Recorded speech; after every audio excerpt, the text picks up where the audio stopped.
Coming up on Big Ten today, Ohio State ends Indiana's unbeaten run and now gets ready for the game. We do what the Hoosiers couldn't slow down. Cody Simon. Speaking of street busters, how about UCLA women's hoops? A dominant win ends South Carolina's 43-game run. We get the inside story from Londynn Jones. Plus, it's a natty for NU field hockey. Take you to the title game and show you how the Cats ran away with the ultimate chip. This is Big Ten Today.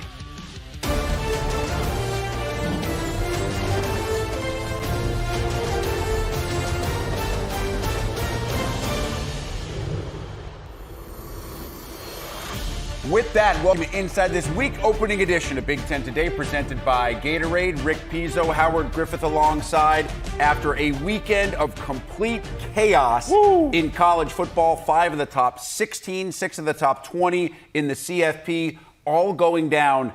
Committee has its work cut out on Tuesday night. Yes, they absolutely do. And one of the things, this is what we wanted and we'd expected. Things were going to play out. The season just needed to continue to progress. Now we're seeing what the committee actually can do and how much they are watching film.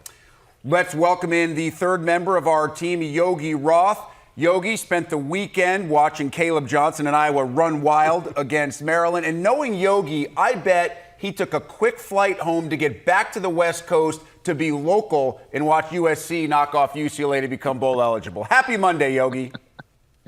Happy Monday. Thankful for you two on Thanksgiving week, of course. I'll tell you what, I got to see snow flurries for the first time throughout the D.C. area. I know you guys lived through that in Chicago over the weekend as well. And you're right. I landed by about mid-first quarter, watched the rest of the first half of the airport, raced home for the second half, and here we sit with really a phenomenal weekend in the rearview mirror. And I know we got so much to look forward in Rivalry Week in a bunch of schools and campuses this coming weekend. You know, I used to like Yogi, and then he talks about seeing snowflakes for the first time in like years, living out on the West Coast. Then he goes and plays in the sand. You know, it's rough. Just like the college football playoff rankings, opinions always allowed to change. Our big story flashes back to Saturday's clash in Columbus. Second-ranked Ohio State ending Indiana's unbeaten season with a 38-15 win. Buckeyes blew this one open with 24 unanswered starting late in the first half, and that silver bullet D shut down IU's explosive offense with 5 sacks and 8 tackles for loss, plus a first fumble.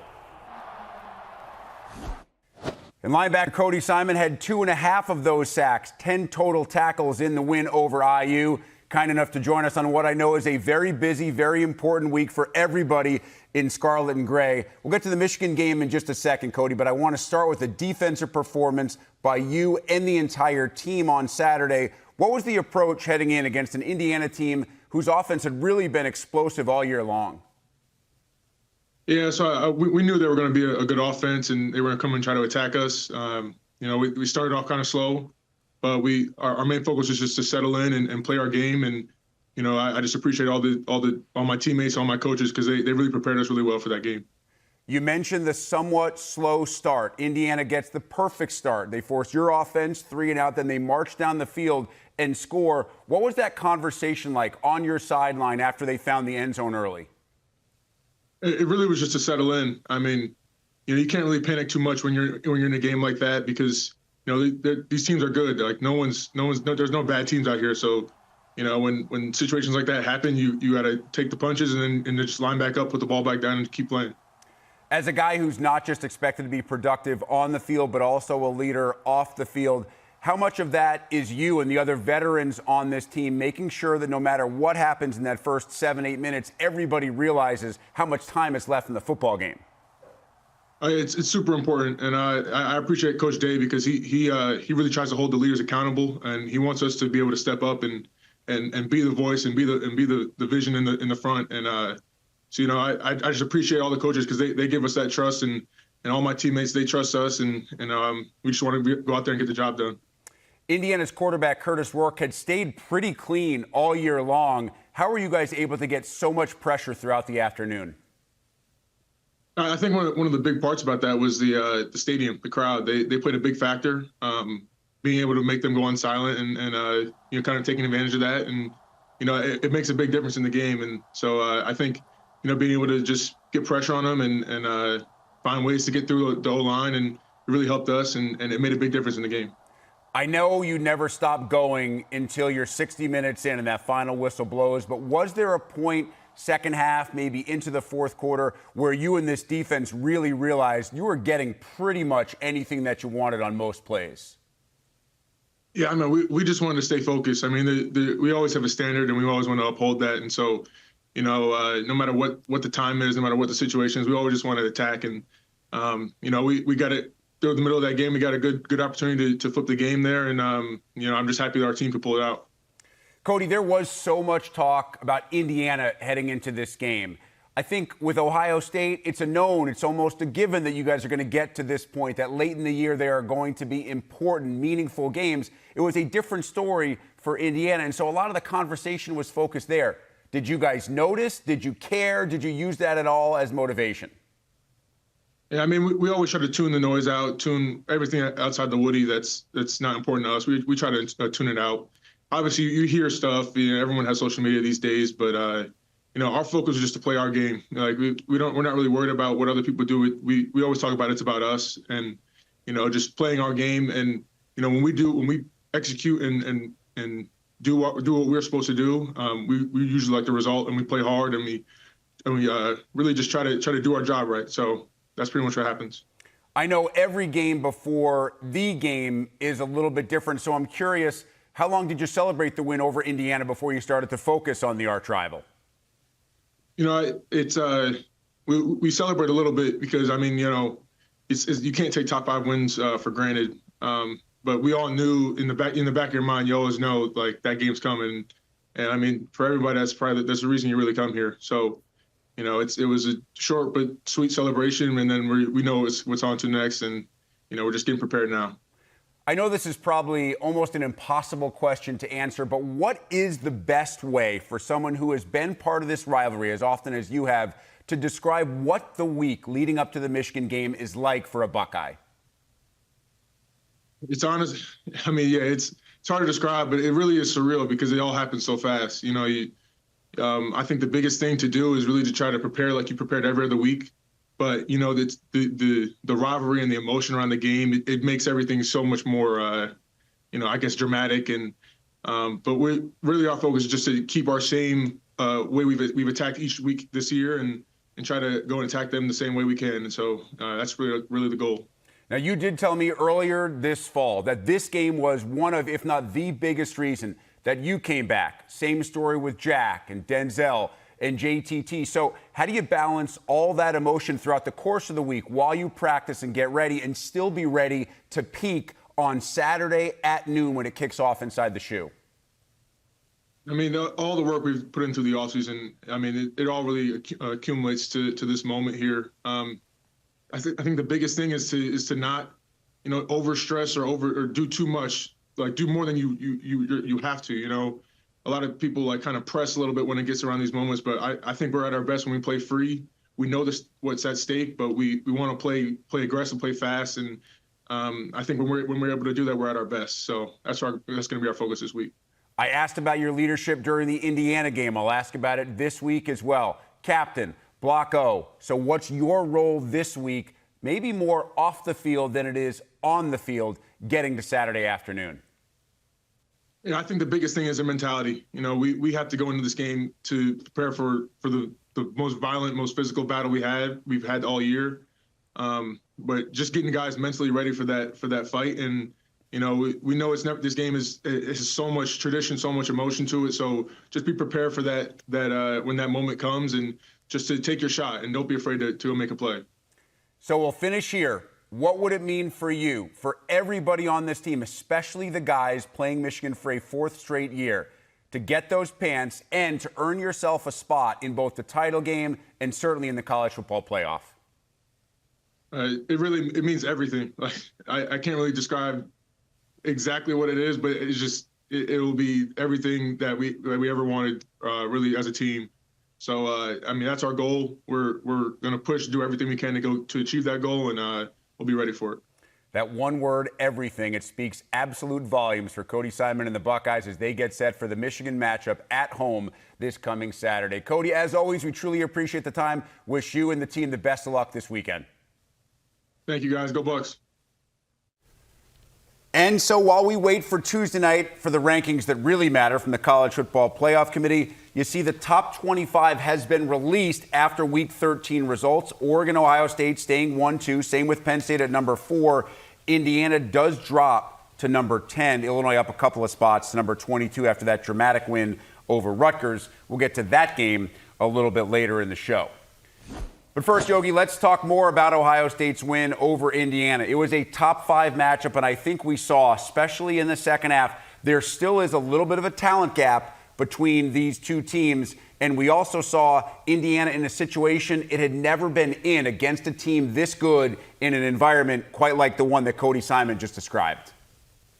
Yeah, Cody nailed it. I mean, if you just printed out the transcript of what he said, to me, that's like a version of what Ryan Day could also say. I mean, it was so impressive just to hear that man, that veteran, that leader of the team talk about how mission-minded this team is, how they want to play free. And that's really what I saw when you go back and you watch this game without any audio, without the broadcasting. This team was flying all over the field. Let's just start on defense. After that first drive, they're bringing 5 for the majority of the game, an extra defender in a creative way, really challenging the offensive line. And then I think even Ryan Day referenced it after the game. They knew that Indiana had to change their cadence. They had to go on a silent count. And then you're a coach, you're on the sideline. Howard, you know this. You smell a little blood in the water there. And all of a sudden, it just got cranked up even more and more. Then you add in the special teams, miscues, and it was all Ohio State. I do think there's some context, though, in this game. This was a heck of a first half. I mean, if it wasn't for those self-inflicted, whether it was dropping a punt, obviously coming out of the half, and the punt return, this is a different story. This is a different ballgame. So I'm really curious what the committee nets out doing from watching and understanding the context versus just seeing the final scores. You see the incredible return from Caleb Downs. I mean, that just took that stadium to a different level. I didn't know it had another level, but it sounded like it does after listening to Ryan Day and company after the game. I think one of the things you really take away in these types of games, you know the special teams is always going to be important, but to see the 2 huge plays, the return that we just showed and the drop of the punt, the snap from the punter, that changes the momentum, that gives the crowd so much energy that we talked about. One of the other things, when you even look at this offensive line for Indiana, they were picking up blitzes that they couldn't pick up in the second half when things got louder. They were in perfect position a couple times, and they were able to pick it up. Then we saw those blitzes come later in the game, the identical blitz, and they weren't able to pick it up because they were a second late. And that's about the crowd noise and having to go to the silent count that made things difficult. But this Ohio State team really showed you just how talented they are, and that they can get after the passer whenever they need to. We haven't even talked about the offense, what they were able to do over there with the makeshift offensive line with the injuries that they had there. There have been a lot of conversation about Ohio State maybe still having some meat on the bone. Perhaps the Buckeyes hadn't played a full 60 minutes. This was pretty close. Yeah. They gave up that opening drive touchdown to Indiana. After that, the script really flipped. All that being said, if Indiana doesn't muff that punt late in the second quarter and it's 7-7 going into the second half and Indiana gets the ball, maybe we see at least a more competitive second half. But Yogi, final thought on this one. You have to give Ohio State credit for not just pulling away, but for putting away the Hoosiers and giving Indiana no chance to come back in the fourth quarter. Yeah, I think the better teams in this league, and especially the ones at the top, if you go to Oregon and Ohio State and even Penn State, they just kind of lean on you as the games go on. And I thought that that's exactly what Ohio State did. And you have your moments, but boy, do you have to win in the margins against Ohio State. Now, look, I think Indiana is capable. You just referenced it, what it could have been. I'd argue maybe you should have been in the first half going into halftime with the score, and then maybe it's a different story, and it's definitely a different narrative. But Ohio State is a complete team. And I do want to say this on the playoff, because I think there's a ton of dialogue around the country on Indiana. The CFP is not an invitational, folks. Like, this is not an invitational. This is the 12 best teams. Obviously, we know what conference champions do in their bids. And I think Indiana, if they can handle business this weekend, like I think we'd imagine all of us would project them to do in the rivalry game, it shouldn't even be a conversation. I'm with Curt Cignetti on that, especially when you look at what happened the rest of the day on Saturday and multiple lost teams coming out of the conferences. I think Indiana has done enough, and I think the context of this game should prove that to them. If they can handle business on Saturday in their game, they should find their way into the postseason. Yeah, I think we all agree. Perhaps not a home game anymore, but if you beat Purdue, I don't think there's any argument. Doesn't matter what happens, any other game, any other spot in the country, Indiana will be part of the 2024-25 college football playoff. More football coming up in just a bit. But first, it is time for us to shine the spotlight on Northwestern field hockey. Wildcats finishing off a nearly perfect season with a blowout win over St. Joe's to claim the national championship. Tourney MOP Maddie Zimmer and Ilse Tromp each had 2 goal, 3-point afternoons, while Lauren Hunter added 3 assists. Tracy Fuchs and the Cats finished 23-1 with the program's second natty in 4 years. Dean Linke has more from the title game. And right off the bat, it felt like anybody that followed Northwestern field hockey knew that your team was sharp today. Yeah, I mean, we came out to play. Hats off to St. Joe's, but, we put together a great performance, and that's what you want to do at a Final Four. We were running on all cylinders, and tribute to my staff and the seniors on this team who led us to another national championship. Scooby with her 37th career shutout. I mean, she's unbelievable. You know, these games are tough. You only have to make a few saves, and she did it, and so proud of her and the rest of the group for really playing the full 60 minutes today. They call her Scooby, and she is snacking on another national championship. You end your career with your 37th shutout. How special is that? Absolutely amazing. I mean, my defense was unstoppable today, top, down, forwards to backs. They were all so great. I just want to say I committed to this school knowing the potential a program like this had, and I'm so proud to have been a part of the journey this team has taken over the past 5 years. It's amazing. Maddie, you're a national champion. How's that sound? It sounds really, really good, and I'm just so proud of the team and everything that we've done this season to get to this point. And what does it mean to be the most outstanding player? I think it's just a testament to what the team does. Obviously, it's a nice, reward to get, but I am not able to do it without the staff, my teammates, and everybody.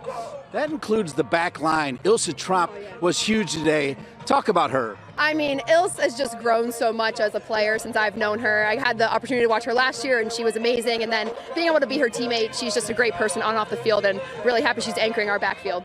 OBC, a lot of purple in Ann Arbor. What did that mean to you? Yeah, I mean, it means so great that it's so close that people can drive up. We have a lot of friends, family that drove up. I don't know, it just means so much hearing people cheer for us, which is sometimes we don't get that even back home. So, seeing that love, seeing that support means so much, and just bringing back the trophy for Northwestern. Yeah, so show everybody that trophy right there. That is now yours forever. I know. How about doing it again next year? Yeah, I mean, this is the standard now. So I expect to be in the national championship game every single year for the next 2 years, and I hope to win. Congratulations. Thank you so much. UCLA is basking in the win, the likes of which no team in the nation has enjoyed in some 20 months, as the Bruins handed defending national champ South Carolina its first loss in 44 games. Even more impressive, this one was never in doubt. UCLA jumped out to a 21-point first-half lead, saw 5 players score in double figures, prompting Gamecocks head coach Dawn Staley to say, quote, "We ran into a buzzsaw," end quote. And as you can see, courtesy of our Gatorade game leaders, the Bruins got contributions from starters Lauren Betts, Kiki Rice, Lena Arnasalo, but the bench scoring was huge as Gabriela Jaquez chipped in with 11, and Londynn Jones was a perfect 5 of 5 from three-point range. Londynn also had 2 rebounds and 3 steals to go along with those 15 points, and she joins us for this big interview.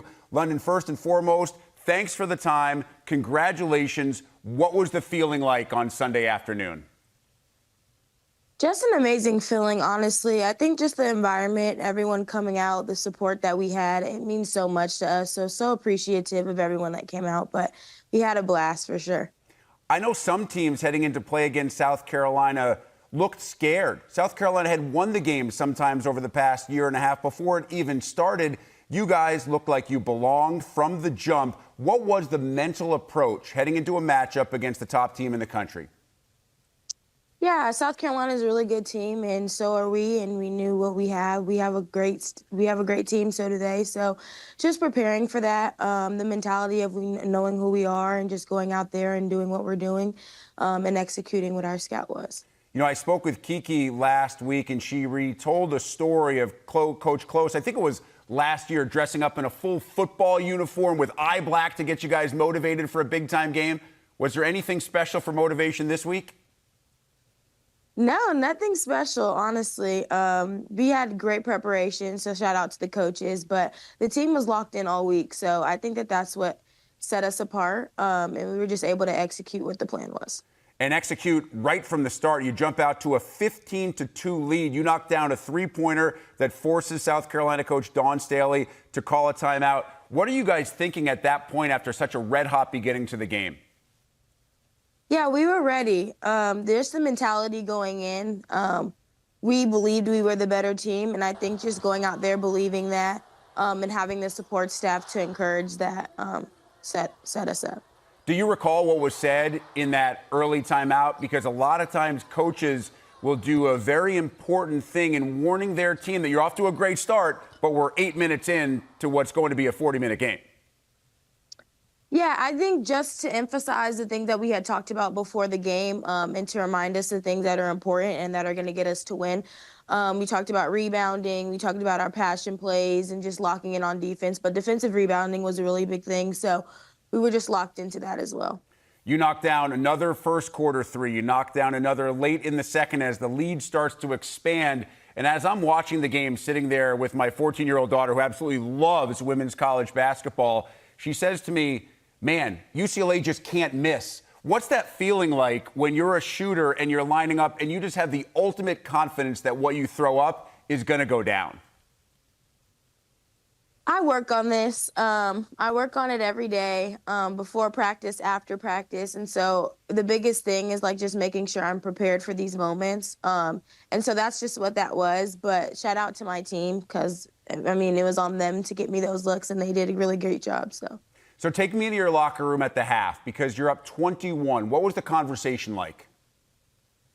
Not to let up. Like we said, we know South Carolina's a really good team. And so Coach Corey was like, they're getting yelled at right now, so be prepared, keep the foot on the gas and keep doing what we were doing because that wasn't our best. So we still had a lot to work on as well. So South Carolina opens the third with a little mini run, 7-2, and then you and your team score the next 7 of 8 baskets, including a 3 from you.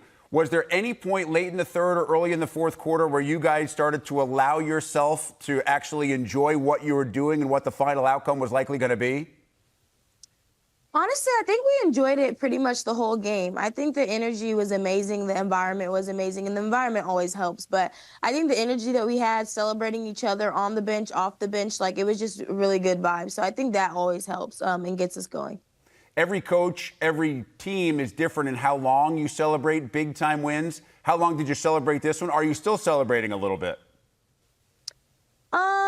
We celebrated after the game on the court and in the locker room, of course, but the team hung out last night and just chilled, played card games. So not really much of a celebration, but just enjoying each other's time and company. And you'll get to enjoy each other's time and company over Thanksgiving weekend in Hawaii as you go out there for a holiday tournament. Before we worry about what's on the court, do you have any off-the-court plans while you're out there? I am not sure. I'm pretty sure a lot of us will be around the water, but just excited to be out there and have fun. Personally, Londynn, you list your time with USA Basketball as one of, if not your greatest athletic achievement. I understand you're with both the U18 and U16 teams that won gold medals. Tell me about those experiences. I think it's an amazing experience. It's a dream that everyone wishes to do. And just being able to represent my country at such a high level means so much. And doing it with a lot of my teammates that are on the team now. So that's been really cool. Building that bond, building that chemistry. It's just been an amazing experience. Now, your name is spelled differently than the city of the same name. And you also have 2 siblings, Paris, who is spelled just like the city in France, but also Dallas, that has a slightly different spelling than the city in Texas. What's the backstory behind the names of you and your siblings? I honestly still don't know the backstory. My mom just says, she thought of the names, and then when I came, she was like, I can't just leave Paris and Dallas like that and not have another name. So that's how I came about. But honestly, I don't know how her names came about. I think she saw someone that had the name Paris and was stuck on that. And then my middle sister, she was just like, we didn't know if she was going to be a boy or girl. So she was like, the name can be Boston. And then when we found out it was a girl, she was like, Dallas is pretty cute. But yeah, that's how I came across. I love it. One more for you. I got to learn while reading your bio that you can quote, and this is a direct quote, apply eyelashes at a professional level.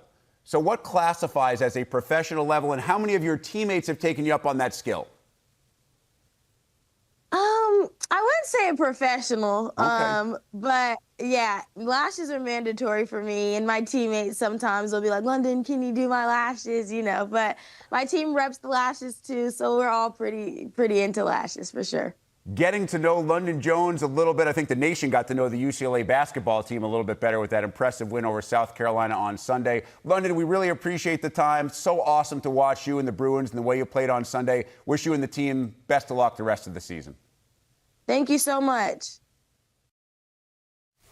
It was anything but easy, but they got it done. Penn State using 2 late 4th down conversions and a successful fake punt along the way to secure a 3rd straight 10-win season. Let that sink in. Victory also ensures the Nittany Lions will have a spot in the college football playoff as long as they handle business at home this week against Maryland.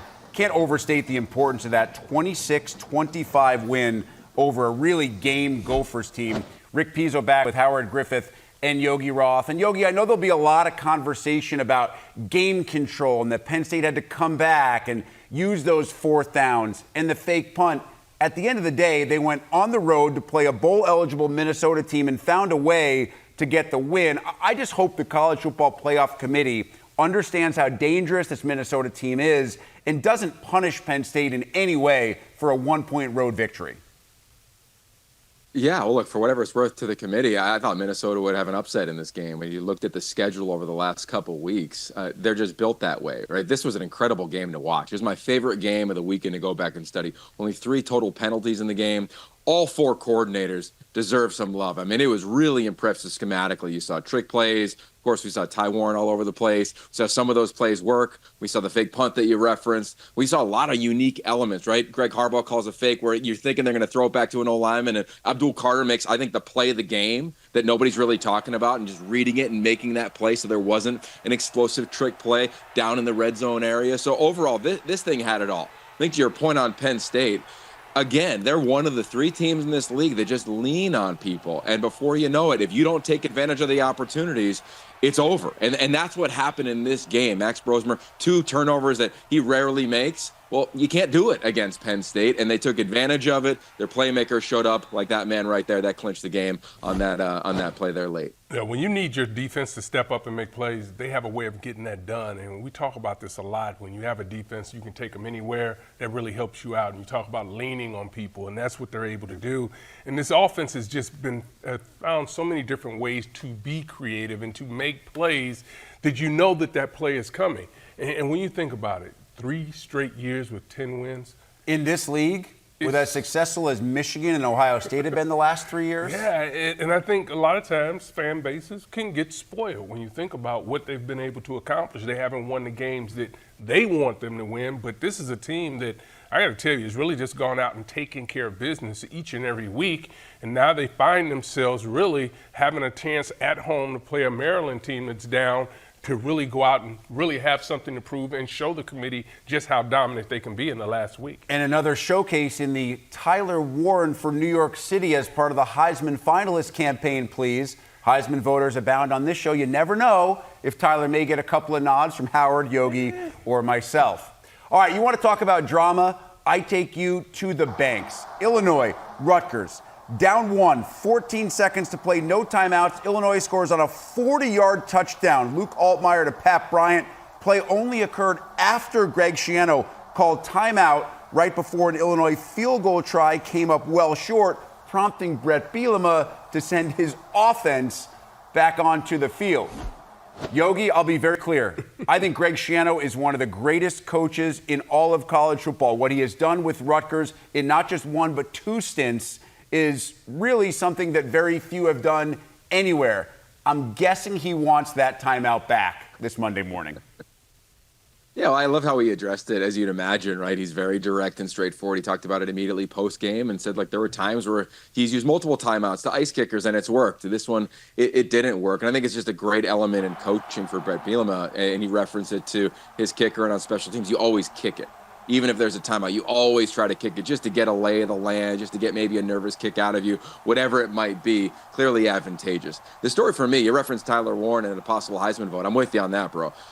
What happened to the Blitnikoff? because I look at Pat Bryant and he has just been dominant. And it's not just that play we saw late. How about that drive? How about the entirety of the game? Howard, him just getting north and south every time he catches the ball just continues to stand out. And then I got to go to Luke Altmaier. Two times the previous drive before the one where they take the lead, he decides to run it. A zone read, and then another one off the edge to the right side, puts them in tremendous position. And then a little underhand 2-point play. That was really impressive, too. The creativity from Barry Lundy Jr., I want to love him up. We saw everything in this ball game. Yeah, Pat Bryant, you think about the year that he's put together. Monster year. I mean, he just goes out and plays so well in pressure situations. Really, you talk about contested catches, they really aren't. The 50-50 or 80-20 when you're throwing it to him, if not higher. So when you have someone like that, if you can give your quarterback an opportunity to be comfortable in the pocket and look downfield, this is a team that can hurt you. And you're right. You think about it, the field goals missed, the timeout, and to come back, and you're throwing across the middle. So at one point, you're sitting there saying, get out of bounds, right? Hurry up. But he was able to turn it up with the speed that he has and convert it into a touchdown, and it worked out.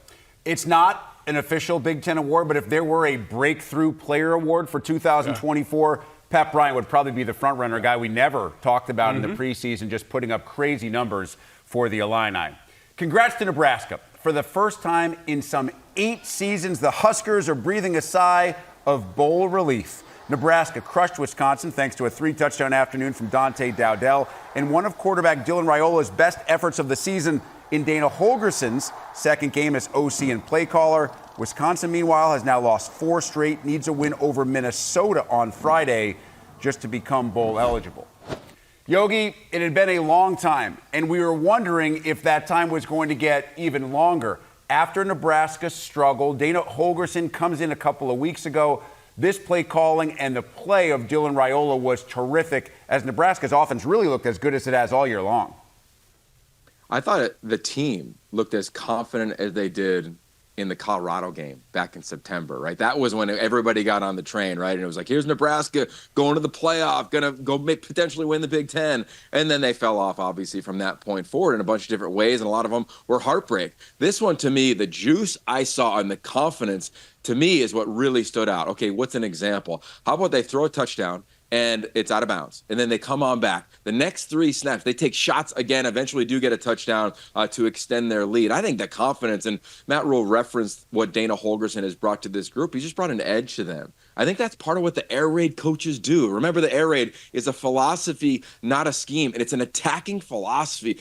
Every play caller who's come from that system, they're an aggressive mindset. This team's been chasing 3 for a couple of years now. That's been the theme for them all season long. They finally got it done. You're right. Huge congratulations. I love the energy that they played with in that stadium. It was going off, and they deservingly celebrated on the field post-game. Yeah, I think from an offensive standpoint, Nebraska had 1 or 2 ways to go after Coach Holgerson's comments, right? You talk about you guys are big, you should be blocking better downfield. By the way, the only thing in your offensive game plan are screens, and they addressed it and they came out and they played much better. And you talk about really just from the front of the room being able to say, hey, this is where we are right now. This is what we need to go out and get addressed and be better. And they were able to get over the hump. If you flip the script over to the Badgers, after really, I thought they played an unbelievable defensive game the week before. To see them play the way they played this weekend was disturbing because there were so many missed tackles. They weren't getting to the ball. The week before, they were flying around, making all the plays they needed to, but they weren't able to do it this time. And they were banged up. Yeah. In a little bit of defense, missing a couple of their best players defensively, but I think that Luke Fickell will be the first to tell you. You give up 44 points in this league, your chances of winning, obviously not very good. Disappointed with the defensive effort, as again, Wisconsin needs to beat Minnesota in the battle for Paul Bunyan's axe this coming Friday to get to 6 wins and head to the postseason. We got the OSU perspective on the game earlier in the show. Up next was the half 100 we saw Michigan drop, enough to convince our experts the Wolverines have a real shot Saturday. That discussion is on the way. Back on Big Ten today, the defending national champ will be back in postseason. Michigan's win over Northwestern Saturday guaranteed the Wolverines a bowl bid, gave the team's offense a much-needed shot in the arm. Maize and Blue dropped a half 100 on the Wildcats. Kalel Mullings' first ever 3-touchdown game, and Michigan scored the last 40 points of the contest. And so now, Yogi, it gets real for the Wolverines. Needed to have that game to get to 6 with Ohio State on the road coming up this weekend. What did you see from Michigan, and how on earth do they take some of it from what they did against a Northwestern defense that hasn't been all that good and apply it to an Ohio State defense coming off arguably one of its best games of the season?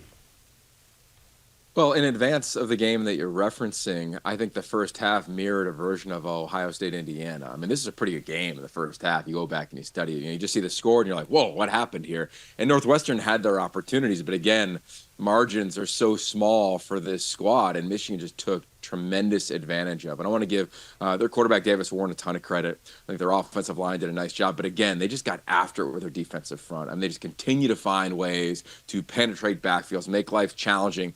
That's what they have to do again. They have to put together 11-play drives, hand it off to these running backs, find their tight end, and then just impact Will Howard as we look ahead to this week's game. But you're right. This is as complete of a game as they've had, regardless of opponent. They should feel as confident as they've felt since probably that Fresno game. And I don't even know how confident they were coming out of that one early on in the season. So props to them. It sets up the stage for this weekend. You think about Michigan, last week was probably the best week in Michigan football since they won the national title, getting a commitment, which we won't talk about till next week, which was huge, and then going out and playing the way they did.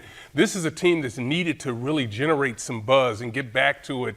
But when you look forward, to me, it comes down to not turning the football over. That's been the Achilles heel of this football team the entire year. They have to be able to take care of the football, because otherwise they'll find themselves in a position where they'll be chasing points, and that's not where they want to be. And let's not downplay the importance of getting back to a bowl game as it applies to the early signing day, as it applies to the extra 15 practices, as it applies to recruiting as a whole. It is a big win for Sharon Moore and company. Now they try to back it up with another win to continue the streak against Ohio State. We referenced Yogi taking that cross-country flight to make sure he could be on the West Coast and see USC become bowl eligible. Ring that victory bell. Jaden Mayava really solid. Looks like this Lincoln Riley move, which seemed risky a couple of weeks ago, is working. USC scores the final 10 points in the fourth quarter to get that win over the Crosstown Rivals and become bowl eligible. And Yogi, much like Michigan, this was a game that, with what USC has coming up this weekend against Notre Dame, Trojans felt like they absolutely had to have. Yeah, and look, you got to give them credit. I don't think it was a clean game by any stretch, other than really the defense for SC. Really impressive what they did, especially in got-to-have-it situations, right? Fourth down stops, tight red zone area. Danton Lidd coming over from UCLA a year ago. Really impressive job by his guys, especially in the front. And then Mekhi Lemon was the story on offense. SC didn't really find much of a rhythm. Like, there was kind of some scrambles that allowed them to extend their lead and eventually take that lead that you referenced. But it's Mekhi Lemon and the trick play that I think was the difference in the game. Yeah, I think when you look at this UCLA team, they were really, in my opinion, on a roll, because they've continued to get better each and every week. So this was going to be a huge challenge for them, not only just what was going on the field, but also what's going on outside, the whole recruiting piece of this as well. So this was one of those games that SC needed to have. They needed to really show up and make this happen, and they were able to pull it off. Now they have to try, to go out, and this is a huge task for them this week, but they can have a little relief and a little comfort, but they've got to really step their play up and be consistent on the offensive side. They could help some of the other Big Ten college football playoff hopefuls in terms of seeding as well by knocking off the Irish this coming weekend. Iowa, Maryland went pretty much as you would expect. Hawkeyes had a fourth-string quarterback, Jackson Stratton, in there. So what do? You run it 58 times, 35 by Caleb Johnson, who goes for 164 yards. I'm guessing K2 spent some time in the ice bath, had a few massages this week. He should have got a couple more carries. He's going to have to get back after it on a short week, because Iowa, Nebraska this coming Friday. And speaking of Friday, last Friday, Michigan State snapped a 3-game losing skid in what was not the cleanest of games we've ever seen, but Jonathan Smith and company did knock off Purdue 24-17. That also keeps Michigan State's bowl hopes alive. Spartan can become bowl eligible with a win this weekend over Rutgers. And from Michigan State football to basketball. Now, this is the life of a college athlete these days. They're at the Maui Invitational, so when you're in Hawaii, you have to Hawaii. Yes. I mean, I'm jealous. Very. I'm envious, though I have to be honest, at our age, I'm not so sure we're jumping off those cliffs anyway. Good luck to the Spartans this week at the Maui Invitational. Men's hoops big board. Penn State's had a nice early start to its season, taking on Fordham. MSU in that Maui Invitational will face Colorado. You see the rest of the Big Ten teams in action on the hardwood on Monday. One final break here on Big Ten Today. We'll check in on a wild weekend for the league in both NCAA soccer tourneys, plus time for the return of helmet stickers. Yogi Roth and Howard Griffith naming names right after this. Around the Big Ten starts in the men's NCAA soccer bracket, where a pair of teams have advanced into round 3. Big Ten champ Ohio State knocked off Western Michigan 2-1. Buckeyes now face Stanford on Sunday. Indiana is also in the round of 16 after a dramatic weekend win over Akron. Jansen Miller scored the golden goal on this amazing header 9 minutes into OT as the Hoosiers move on to play Denver this coming Saturday. To the women's bracket, number 1 seed USC took care of business against conference competition, scoring the first 3 goals in a 3-1 win over Wisconsin. Trojans will now face Wake Forest on Friday for a spot in the College Cup Final Four. Penn State is also still alive in its quest for the Natty after a 3-1 win over Vanderbilt. Penn State fell behind 1-0 before scoring 3 straight to set up Friday's round of 8 match against North Carolina. To women's volleyball, where a top Saturday showdown in Lincoln belonged to the homestanding Huskers. Nebraska sweeping away Wisconsin on senior night. 5 different Huskers had at least 7 kills, led by Merritt Beeson's 11. Rebecca Alec hit a crazy 667 on her 10 finishes, and the Nebraska defense kept Wisconsin under 205 hitting in all 3 sets to win a 25th straight match. It is time for helmet stickers. I've been told that Yogi's streak is approaching 25 in a row of having more impressive helmet stickers than Howard. Of course, Yogi's the guy that was telling me that pre-show, so I don't know how much legitimacy that has. Yogi, you do have a chance to throw out some more helmet stickers this week as we continue to keep that streak going. Well, I think Howard's going to win because I got a feeling he's going to pick a great name because my oldest son's name is Zane. So maybe a hint there for one of Howard's 3 guys. Fair enough. To that point, look, it was hard this week, but you can't just play one side of the ball or do one thing if you're going to get a sticker from me, okay? So let's start with Caleb Downs. Not just an elite safety, but how about what he did in the return game? Love that they're just finding ways at Ohio State to get the best players the ball. They did that with him. Same thing with Tyler Warren at Penn State. Let's start talking about him for the Heisman. Why not? Why not? He just continues to impact games, not just as a tight end, not just as a receiver. How about his downfield blocking? My favorite part when he was lining up in the slot watching this game back. And then how about this? Who doesn't want to be a defensive lineman and play fullback? That is what at Nebraska they have done with my man Ty Robinson, 6th-year senior. And this is really for him and all the seniors. Facing 3, you're going bowling, man. You've gone through so much. There's so many. John Bullock, Gifford, so many guys. But Ty, you will be the man because you rock a little fullback in your blood a little bit too, man. You get the sticker today. How much would you hate being a safety brought down in the box and looking at Ty Robinson coming at you with like an 8-10 yard head of steam as a blocking fullback? That's when you make a decision. You go right below it's the called waist. Business decisions. You go right below the waist. Those are some great picks, by the way. Yeah, I really he might have kept the streak going. But I we'll see what don't know. you got. I don't know. I think I'll go with Illinois and go out to the banks and what Pat Bryant was able to do. It's just been remarkable. It just isn't this particular game going for 197, but 131 of those yards were yak yards after the catch. Really does a great job of finishing all the time. And we had him on the show earlier, Cody Simon. Man, what a job he does at the linebacker spot. Really instinctive and understands. I really enjoyed listening to his interview. And Yogi, you alluded to this when you talk about people, what they're talking about when they have a chance to speak to the media and to the public. You know exactly what's being said in that room. Yeah. From the front of the room, he gave you a sense of what Ryan Day is talking about all the time from the front of the room. This is business. How about Zane Durant? Yogi knew it was coming. You knew it was coming. This guy, I'm telling you, there are a lot of other people you can watch on the defensive side of the football at Penn State. But when you watch him, he really dominates inside, really the strength that he has, the power that he has in his arms to get off double teams and really be able to free things up for the outside. This is a player that's really been doing this since he walked on campus. If you want to have some fun and watch some physical play, watch him and stop watching some of the stuff that's happening out on the outside. He really is entertaining as a defensive player. Awesome stuff. We have a tie for helmet stickers. For Yogi Roth and Howard Griffith, I'm Rick Pizzo. Thanks for hanging with us on Big Ten Today.